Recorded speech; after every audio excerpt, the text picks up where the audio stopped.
2 தீமோத்தேயு 4:6.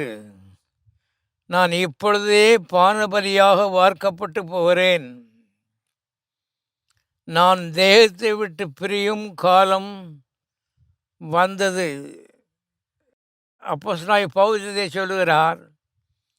வாலிப வயதிலே இதை சொல்லவில்லை, வயதான காலத்திலே, தன்னுடைய கடைசி நாட்களிலே அவர் இதை எழுதுகிறதை நாம் பார்க்கிறோம். பாருங்கள், நான் தேகத்தை விட்டு பிரியும் காலம் வந்தது. ஆகவே அவர்கள் முதிர் வயது வரைக்கும் வாழ்ந்து கர்த்தருக்கு பிரயோஜனமானதை செய்துவிட்டு இந்த உலகத்தை விட்டு கடந்து போனார்கள் என்று நாம் பார்க்கிறோம். அது மாத்திரமல்ல, பேதுருவை குறித்து பார்க்கிறோம்.